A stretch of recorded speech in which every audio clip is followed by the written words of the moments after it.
మనం CCE continuous comprehensive evaluation నిరంతర సమగ్ర మూల్యాంకనం ఇది పిఐఈలో ఉంటుంది అండ్ పెడగాగిలో ఉంటుంది అండ్ సైకాలజీలో ఉంటుంది, మూడిట్లో ఉంటుంది. ఈరోజు మనం దీని గురించి నేర్చుకోకపోతున్నాం. మొదట దీన్ని సూచించింది 1991 యశ్పాల్ కమిటీ, ఓకేనా. ఆ తర్వాత దీన్ని ఆమోదించింది ఎన్సిఎఫ్ 2009 అండ్ అమలు చేసి 2005 అండ్ అమలు చేసింది మాత్రం ఆర్టీఈ 2009. అమల్లోకి వచ్చింది మాత్రం 2012-13 జీవో నెంబర్ 60 నుంచి సిసిఈ ఫస్ట్ నుంచి 5th క్లాస్ వరకు, 2014-15 సిసిఈ 6th నుంచి 9th క్లాస్ వరకు అమల్లోకి రావడం జరిగింది అన్నట్టు. దీని విద్యా హక్కు చట్టం సిసిఈ అనేది అధ్యాయం 5 సెక్షన్ 29 అండ్ సబ్సెక్షన్ 2లో పొందుపరచడం జరిగింది. సమగ్ర అనే పదం ప్రాగూక్తీకరణ మూల్యాంకనం సూచిస్తుంది. కంటిన్యూస్ అంటే regular and continuous and productivity and conducted throughout the year to divine all round development, comprehensive mental and emotional physical development గురించి, and evaluation variety of tools, the unique evaluation, the multiple programs. దీన్నే continuous comprehensive evaluation అని చిన్నగా చెప్పడం జరుగుతుంది. దీంట్లో 2 రకాలు ఉంటాయి, అభ్యసనం కొరకు అండ్ అభ్యసనం వలన. ఏమి బోధించాలి, అత్యంత కీలకమైన సిసిఈలో అత్యంత కీలకమైనది ఏంటంటే ఏమి బోధించాలి అనేది చాలా కీలకమైనది. ఏం బోధించాలి అనేది చాలా కీలకమైనది. అభ్యసనం కొరకు ఎఫ్ఏ ఫార్మేటివ్ అసెస్మెంట్ నిర్మాణాత్మక మూల్యాంకనం, అభ్యసనం యొక్క అభ్యసనం పూర్తి అయిపోయిన తర్వాత చేసేది సంగ్రహణాత్మక మూల్యాంకనం. సో ఫార్మేటివ్ అసెస్మెంట్లో వచ్చేసి మొత్తం 4 times, ఓకేనా. ఇయర్లో 4 times ఉంటాయి. మళ్ళీ దాంట్లో 4 భాగాలు ఉంటాయి. ఆ 4 విద్యా ప్రమాణాలు ఏంటంటే అవి 3 to 5 ఫస్ట్ నుంచి 2nd క్లాస్ వరకు ఎట్లాంటి ఎగ్జామ్స్ ఉంటాయి, ఓన్లీ రిటర్న్ టెస్ట్లే మాత్రమే. 3rd to 5th క్లాస్ వరకు వాళ్ళ తరగతిలో వాళ్ళకు ఏముంటాయో చూద్దాం. భాగస్వామ్యం ప్రతిస్పందనలు, దీనికి 10 మార్కులు ఉంటాయి, భారత్వం 20 మార్కులు, 10 భారత్వం 20. భాగస్వామ్యం ప్రతిస్పందనలు అంటే పాఠ్యాంశంలో వాళ్ళ భాగస్వామ్యం ఏంది, ప్రతిస్పందనలు ఏంది అనేది. నెక్స్ట్ రాతాంశాలు, వాళ్ళ హోంవర్క్లు, నోట్స్ అండ్ పాఠ్యపుస్తకాల తర్వాతి భాగాల్లో మన చివరి పేజీలలో వాళ్ళు కంప్లీట్ చేశారా అని అట్లాంటి విషయాల గురించి 10 మార్కులు. దాని భారత్వం 20. భారత్వం అడిగినప్పుడు మనం మాత్రం కన్ఫ్యూజ్ అవుతాం. కంపల్సరీ మార్కులు ఎన్ని ఉంటే భారత్వం దానికి డబుల్ ఉంటాయి అన్నట్టు. ప్రాజెక్టు పని, ఏదైనా ఒక విషయంపై ప్రాజెక్ట్ పని 10 మార్కులు.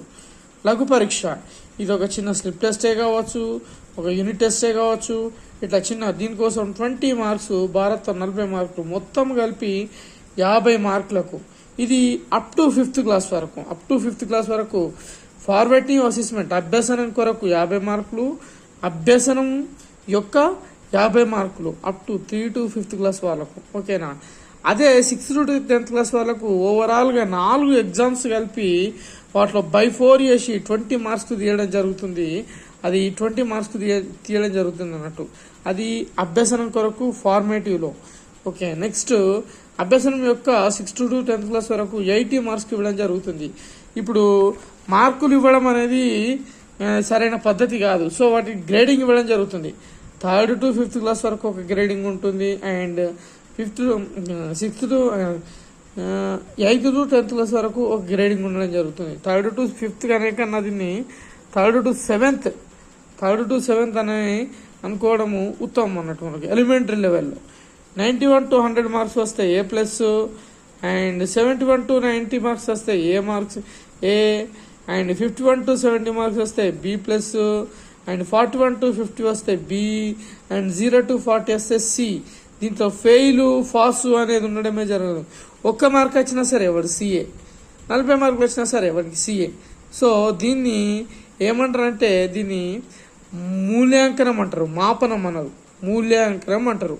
దీన్ని మూల్యాంకనం కీలకమైనది. సిసి వాడికి మార్కులు ఇచ్చి వాడిని డిమోటివేట్ చేయడం కాకుండా మూల్యాంకనంలో వానికి గ్రేడింగ్ ఇవ్వడం ద్వారా వాటిని కొద్దిగా మోటివేట్ చేయొచ్చు అన్నట్టు. నెక్స్ట్ సంగ్రహణాత్మక మూల్యాంకనంలో గ్రేడింగ్ 8 to 10th క్లాస్ వరకు ఏ విధంగా ఇవ్వచ్చు అంటే 91 to 100 మార్క్స్కు A1, 81 to 90 మార్క్స్కు A2, 91 to 71 to 80 మార్క్స్కు B1, 61 to 70 marks to B2, 51 to 60 marks to C1, 41 to 50 marks to C2, and 35 to 40 మార్క్స్కి D, అండ్ 0 to 34 మార్క్స్కి E.